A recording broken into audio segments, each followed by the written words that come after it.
Marcos capítulo 6. A partir do versículo 45.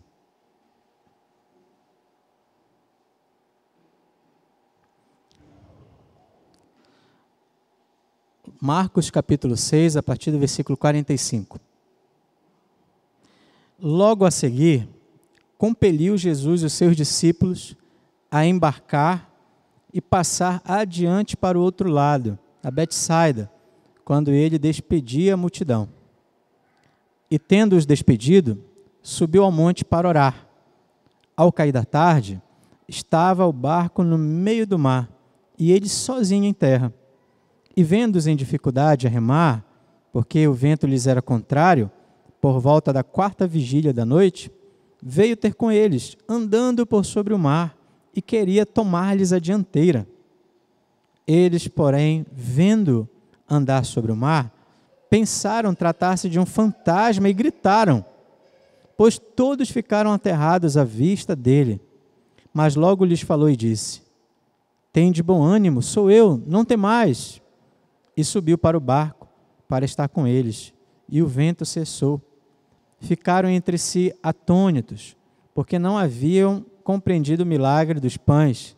Antes, o seu coração estava endurecido. Amém. Meus irmãos, no domingo passado, nós vimos o texto que nos mostra a apresentação solene de Jesus Cristo como o rei pastor do seu povo. Como se deu isso? Começou com umas férias frustradas. Ele queria dar um descanso para os discípulos, atravessou o mar para o outro lado, a multidão, percebendo a direção que ele ia, correu para lá, chegaram antes deles, antes de Jesus e dos discípulos, mas quando Jesus e os discípulos chegaram lá, Jesus se encheu de compaixão daquela multidão, porque eram como ovelhas que não têm pastor. E o que ele fez?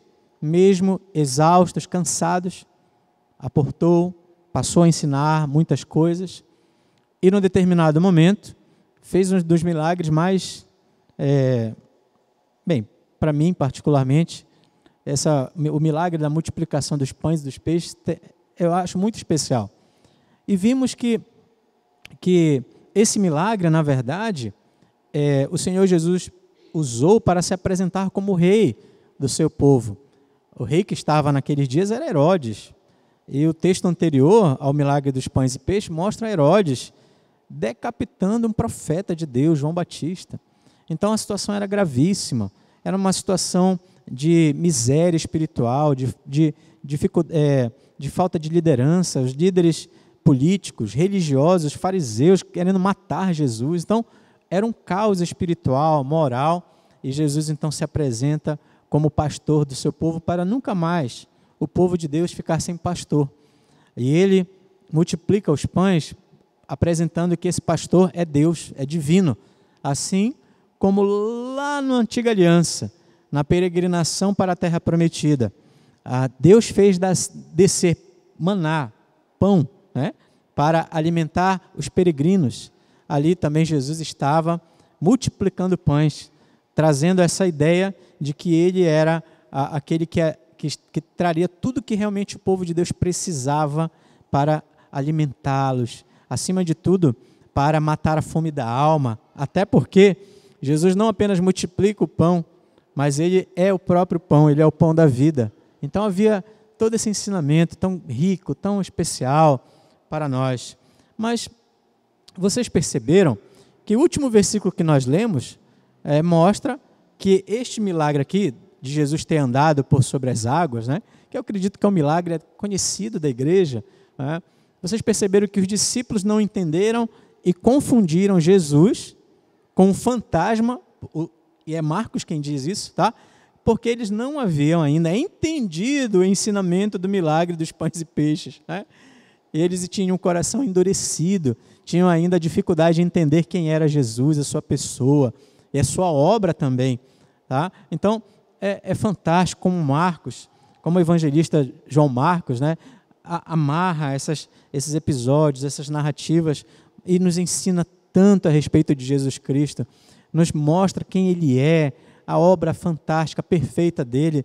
E é maravilhoso que esse ensinamento todo é tão abençoador, traz ensinamentos para nossas vidas que nos trazem, que traz para os nossos corações paz, esperança, firme fundamento para as intempéries que nós passamos, meus irmãos.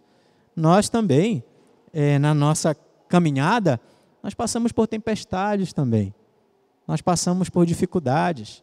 Nós temos lutas aqui e às vezes temos a impressão que Jesus está demorando para chegar, para resolver.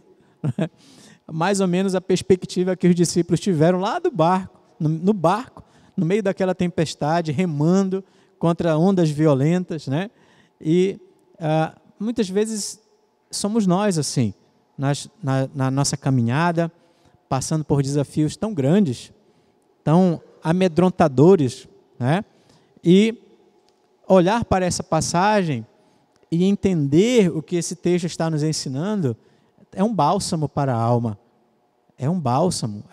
Nós precisamos entender, precisamos mesmo ouvir Jesus dizendo: tem de bom ânimo, sou eu, não temais. Tenham ânimo. Eu sou, está conosco, eu sou. Não tenham medo, não se desesperem. Então, quero analisar esse texto e extrair para nós alguns ensinamentos, algumas aplicações para nossas vidas. Vamos começar observando uma coisa.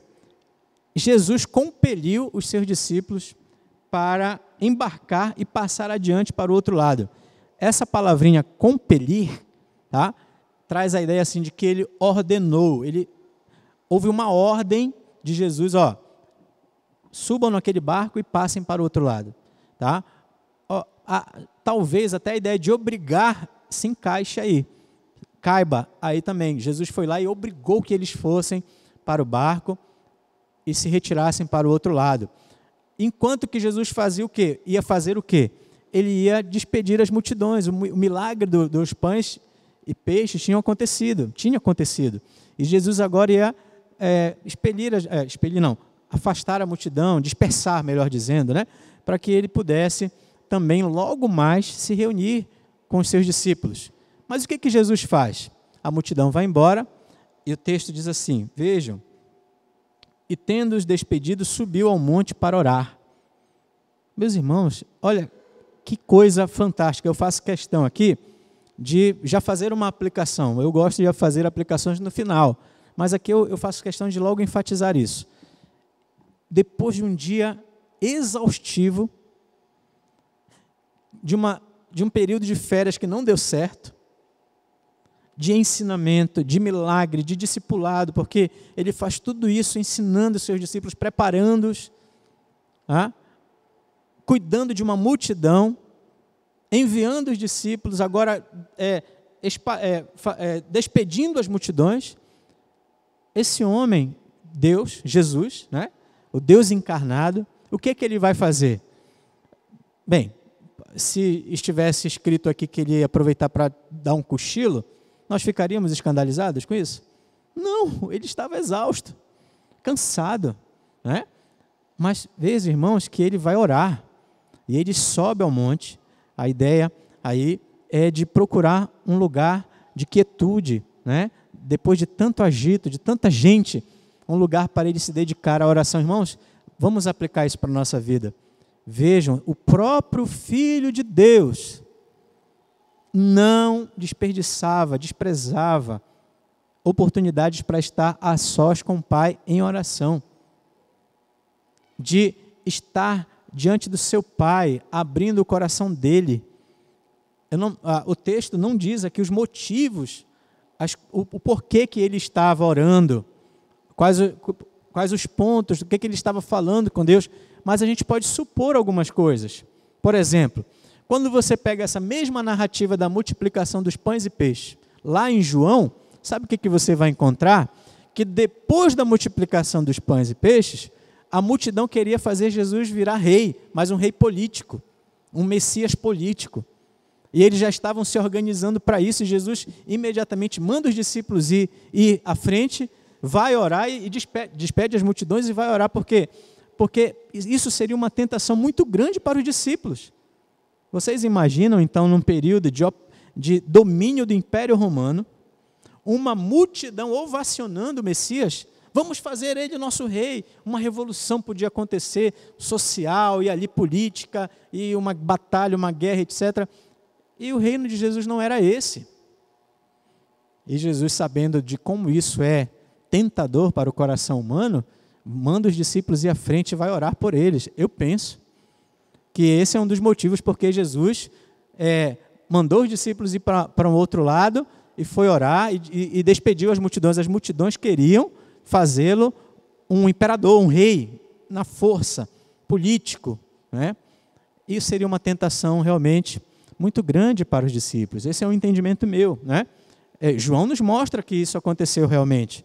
E eu imagino que Jesus talvez estivesse ali diante do Pai, intercedendo pelos discípulos, pelos apóstolos, para que eles não caíssem em tentação, para que eles conhecessem mais a Deus e a Cristo e a missão e pudessem, inclusive, ter firmeza para anunciar o reino de Deus. Jesus certamente estava intercedendo também pelo que eles passariam, eles enfrentariam logo, logo uma tempestade. Então, o Senhor Jesus estava orando, abrindo o seu coração diante de Deus. Irmãos, se ele, perfeito, sem pecado, o próprio Filho de Deus, orava, imagine então a nossa necessidade de estar sempre em oração diante de Deus. Então vamos aplicar, vamos pensar nisso. Precisamos de vida de oração. Precisamos buscar a Deus em oração.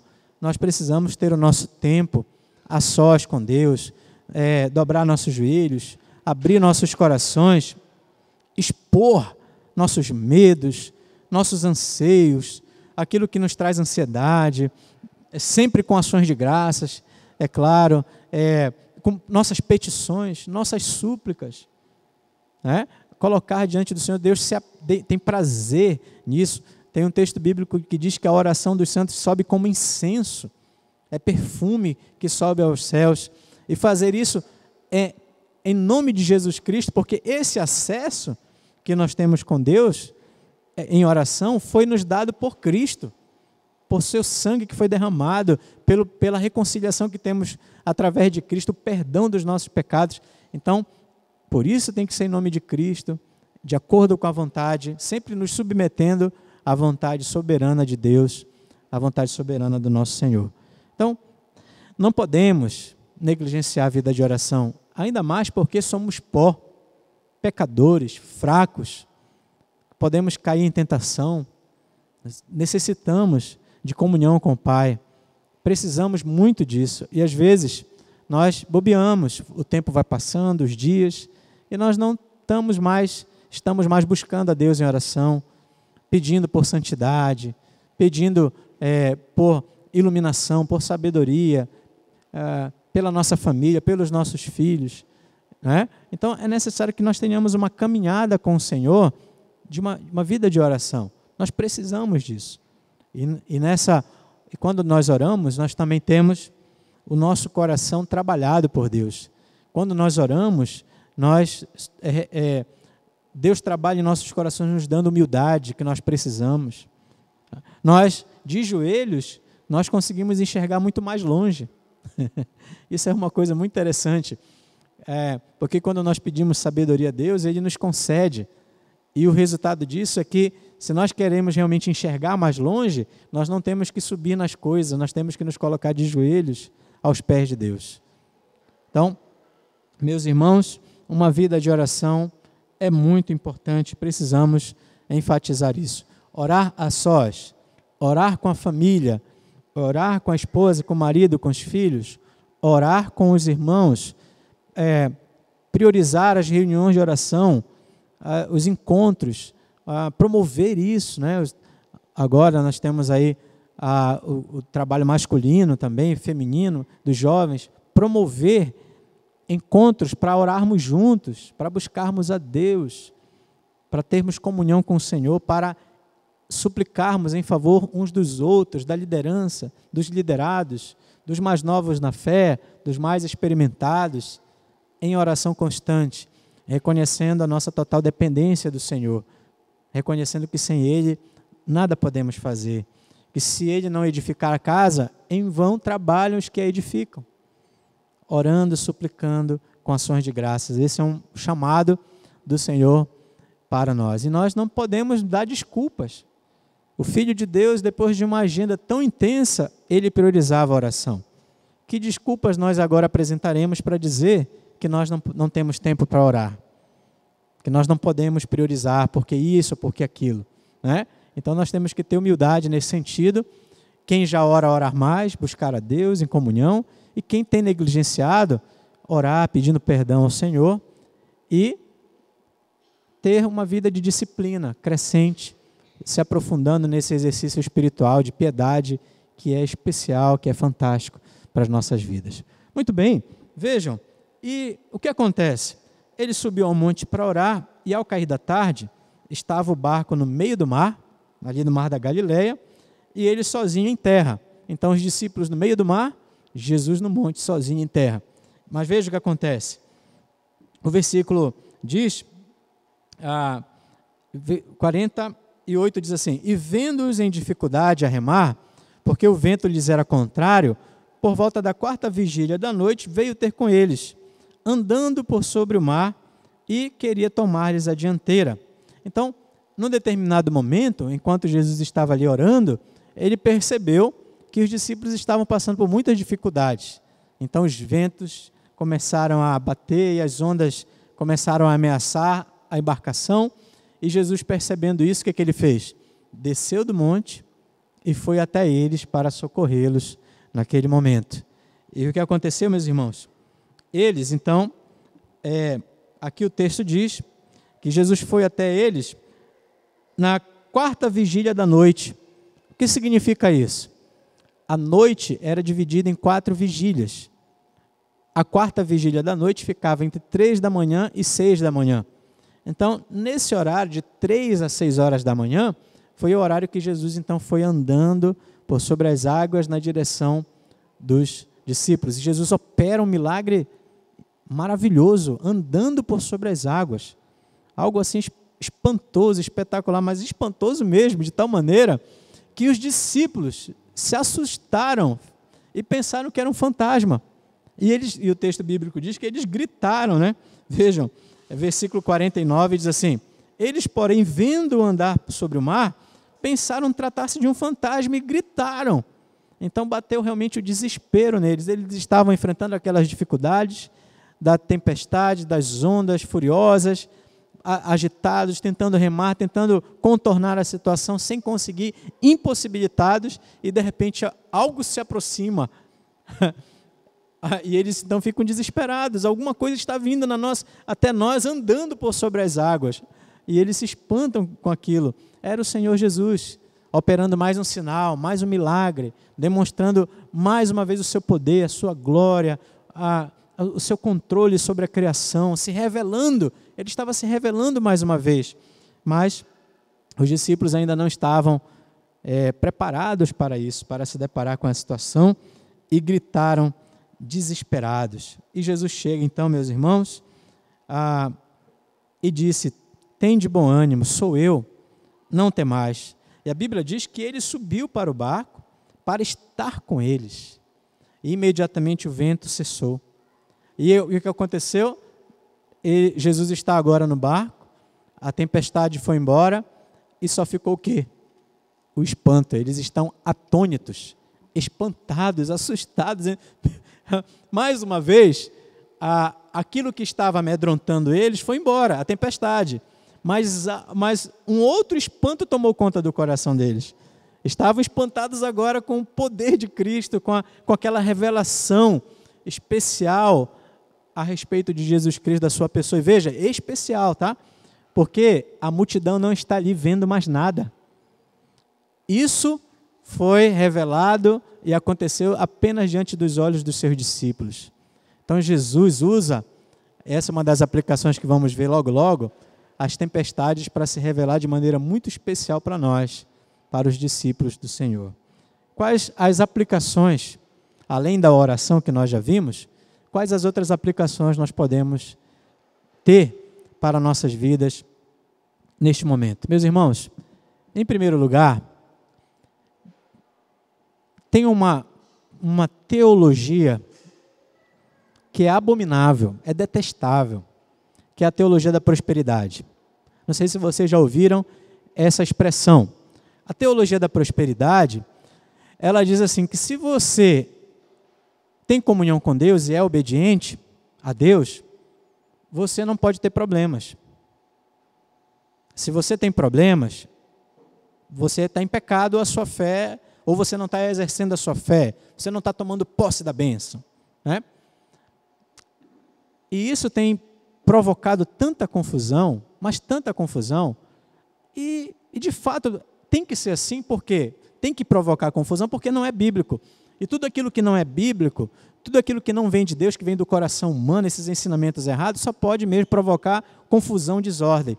Meus irmãos, esse texto é um dos textos que acaba com essa teologia, que refuta essa teologia. Sabe por quê? O que é que nós vimos no início?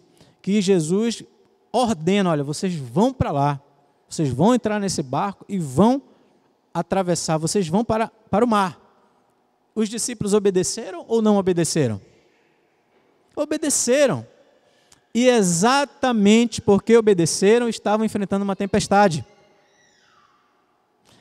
Então, tem tempestades na vida da gente que vêm mesmo em obediência a Deus.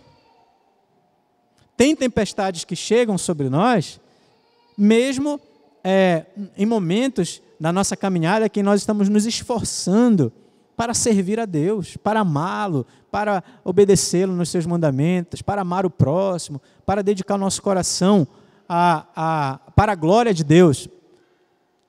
E mesmo nesse exercício de obediência, de temor, de submissão ao Senhor, nós podemos enfrentar tempestades em obediência. Por causa da nossa obediência, inclusive, tempestades podem se levantar. Então, meus irmãos, a tempestade não significa que Deus não nos ama mais.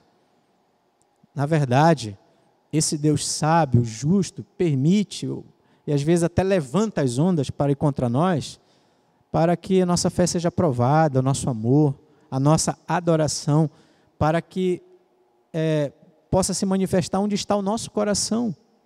Porque muitos se escandalizam, muitos abandonam a verdade, o caminho do Evangelho, e vão buscar os caminhos do mundo, as facilidades que o mundo também oferece, e abandonam, e entram então num caminho de apostasia. Então, irmãos,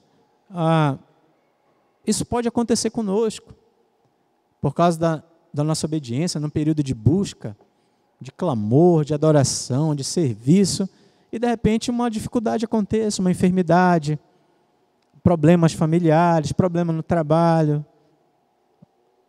problema nos nossos relacionamentos, na escola, na faculdade, no casamento. Mas, irmãos, pensem, não desanimem, não se escandalizem, avancem, perseverem, persistam. Tá? O cristianismo não é para quem retrocede, é para avançarmos, confiando em Deus, descansando na soberania, na providência de Deus, buscando a Ele, confiando no seu poder, temendo a Ele, nos submetendo à sua santa vontade, buscando ao Senhor. Então, irmãos, mesmo em obediência, nós podemos enfrentar a tempestade. A diferença não é a tempestade, porque a tempestade ela pode atingir os fiéis e pode atingir os infiéis. A diferença é onde está fundamentada a nossa vida. Isso faz toda a diferença. Tem uma parábola que Jesus conta que uns construíram uma casa sobre a rocha e outros construíram sobre a areia. Ambas as casas enfrentaram tempestades, ventos, foram açoitadas por ventos, por ondas. Qual casa vocês acham que ficou de pé? A casa que foi construída sobre a rocha. Então, a grande pergunta não é se você passa ou não passa por problemas. A grande pergunta é, onde está fundamentada a sua vida? Quem é o seu Senhor? Quem você adora? Onde está o seu coração? Essa é a grande pergunta. Discípulos também passam por tempestades. Discípulos também passam por tempestades. Outra aplicação é o seguinte: o socorro de Jesus Cristo não é no seu tempo, não é no seu tempo. Não é você, melhor dizendo, não é você quem determina a hora que Jesus vai até você. Não é você, não sou eu. Ele é o Senhor, nós somos os servos. Quem determina a hora de intervir, né? De agir em nosso favor, de operar o livramento, o milagre, de trazer a solução, de trazer a bonança para a tempestade que nós estamos passando, é Deus, é Jesus Cristo. E vocês percebem que a narrativa é muito interessante, que Jesus está no monte, preste atenção, está no monte, ele olha para o meio do mar e os discípulos estão lá, apanhando, remando com dificuldade. Aí o que ele faz? Ele poderia ter dito, de lá, ordenado para que o mar se acalmasse. Mas não, ele se levanta da oração, desce o monte,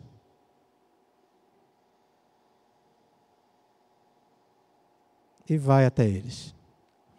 Anda alguns quilômetros por sobre o mar, até chegar lá. Alguns poderiam imediatamente dizer, mas ele é muito insensível, né? Ele não está nem aí para nós. Mas o tempo é dele. Você não tem a agenda de Deus na sua mão, esquece isso. Isso é bobagem. Se submeta, espere, adore, clame, invoque o nome do Senhor, mas espere Ele. Espere o tempo dele de agir. Então, às vezes, a gente pode estar orando por alguma coisa, por dias, por meses, por anos. A gente pode estar enfrentando uma dificuldade por muito tempo. E a gente, às vezes, acha que Deus está demorando, né? Você já teve essa síndrome do Deus que demora, né? Ele está demorando, Ele não se importa, Ele não se preocupa. Mas, na verdade, o tempo é do Senhor. O tempo é dele, o modo é dele. Ele é o Senhor, Ele é o soberano, Ele é o nosso Salvador. E nós devemos simplesmente confiar que Ele sabe o que é melhor para nós. Nós não vamos nos atrever a dizer o que Ele tem que fazer, como Ele tem que fazer e quando, porque Ele é o Senhor e nós devemos nos submeter a Ele. Eu não quero passar a ideia de insensibilidade, porque Deus não é. Deus é sensível, Ele conhece o nosso sofrimento. E Jesus passou por todas as dores na sua humanidade que nós passamos, exatamente para ter compaixão de nós. E Ele sabe o que é padecer, sofrer, passar pelas lutas desta vida. Ele pode se compadecer de nós, Ele tem compaixão de nós, meus irmãos. Nós temos que ir até Ele com humildade, colocar nossas causas e nos manter nos caminhos e esperar a ação soberana, graciosa, poderosa de livramento da parte do Senhor. Com humildade, como servos, discípulos, servindo, esperando, aguardando a ação graciosa do Senhor em nosso favor. Oremos, vamos esperar, não vamos nos desviar, vamos permanecer, continuar adorando, continuar congregando, continuar buscando no Senhor a solução que nós tanto precisamos, tanto aguardamos para o nosso casamento, para os nossos filhos, para os nossos problemas, para a nossa saúde afetada pelas doenças, para os perigos que nós enfrentamos, as ameaças desse mundo, as coisas que acontecem. Vamos esperar no Senhor, confiar nele que Ele está realmente cuidando de nós. Por fim, meus irmãos, eu quero ler com vocês um texto das Escrituras, o livro de Jó. O livro de Jó.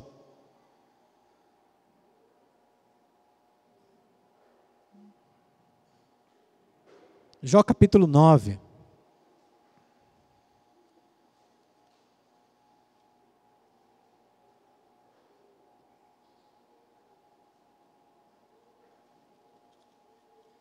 Jó capítulo 9.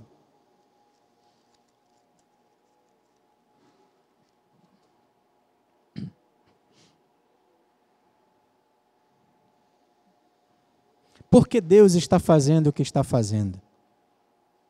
Por que Jó está passando o que está passando? Aquele sofrimento tão intenso que ele passou. Jó, nos dê a resposta. Ilumine-nos, ó Jó. Mostra-nos por que Deus está agindo dessa maneira contigo. Ouçam a resposta de Jó. Então Jó respondeu e disse: na verdade, sei que assim é, porque como pode o homem ser justo para com Deus? Versículo 3. Se quiser contender com ele, nem a um de 1000 coisas lhe poderá responder. Ele é sábio de coração e grande em poder. Quem porfiou com ele teve paz?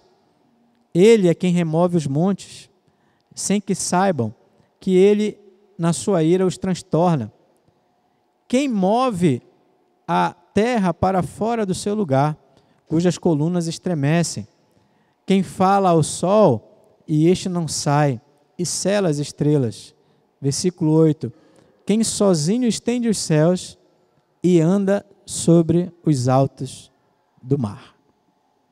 Então, a resposta de Jó é: olha, quem é justo para se atrever a cobrar alguma coisa de Deus? Somos pecadores. Inclusive Jó se reconhece aqui como pecador.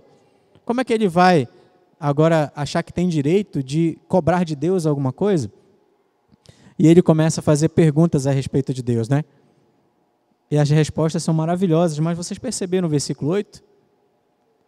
Que ele, exaltando a grandeza de Deus, ele diz assim, ó, esse Deus é tão grande que ele anda por sobre o mar. Ele anda por sobre o mar.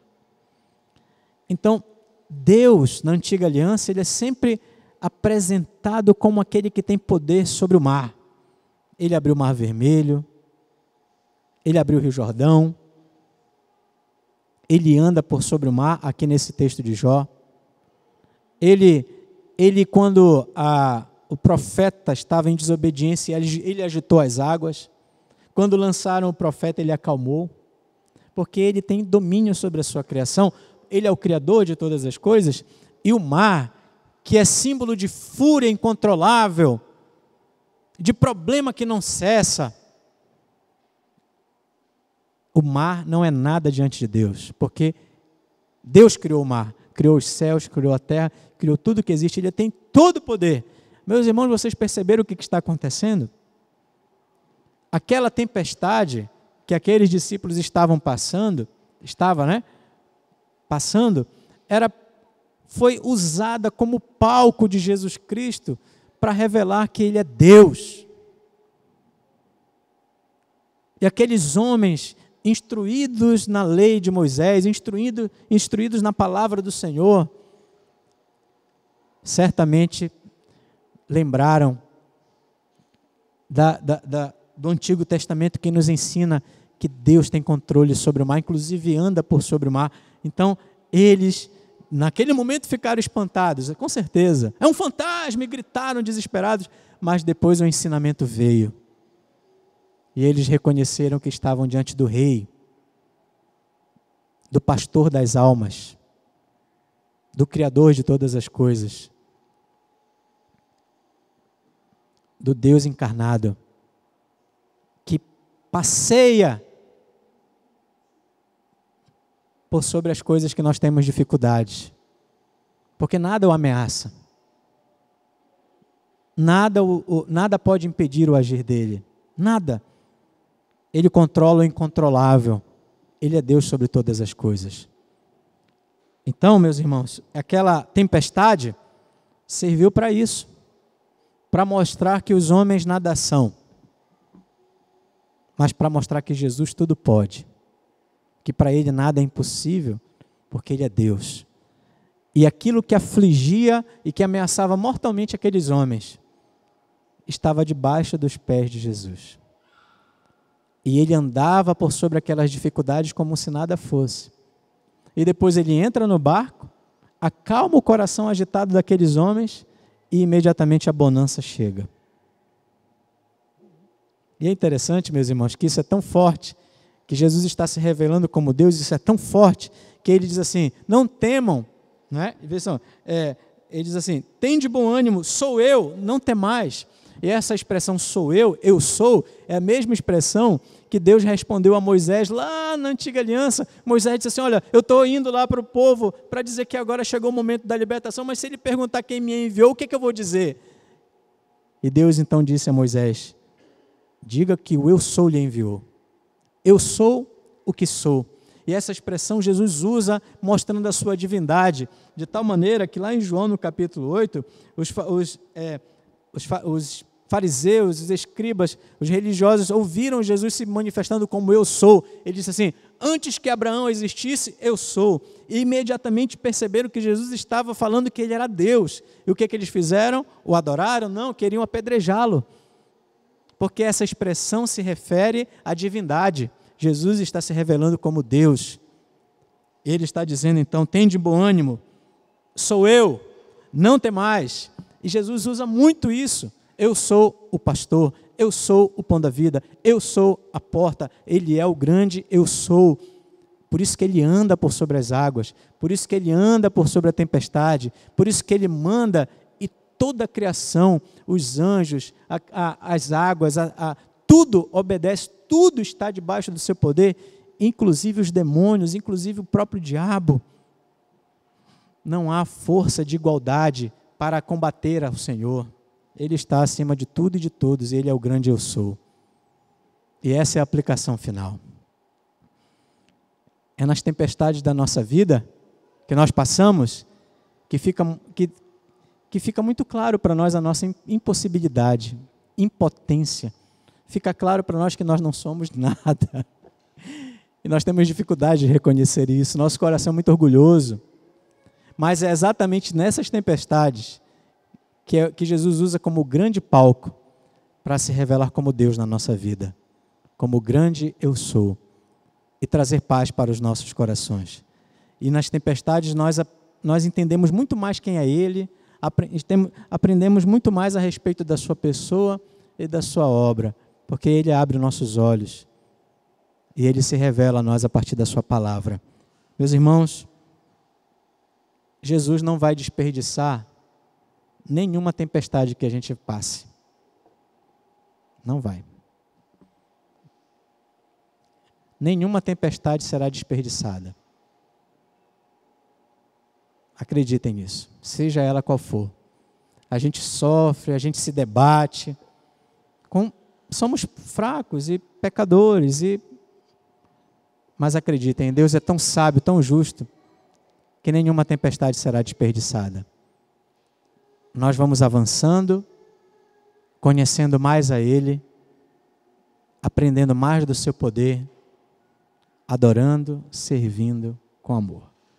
Se mantenha fiel, firme, confie no Senhor, ore, busque a Ele, se submeta ao tempo dEle, ao modo dEle, se submeta a Ele e saiba que Ele é Deus. Ele é o grande eu sou e por isso nós não precisamos temer o que o mundo pode nos fazer, o que os homens podem nos fazer. Nós não precisamos ter medo. Não precisamos ter medo da doença, não precisamos ter medo de nada, não precisamos temer as dificuldades que nós passamos. Nós precisamos é confiar nele, adorar a Ele e servir a Ele com amor e com alegria. Vamos participar da ceia do Senhor, meus irmãos?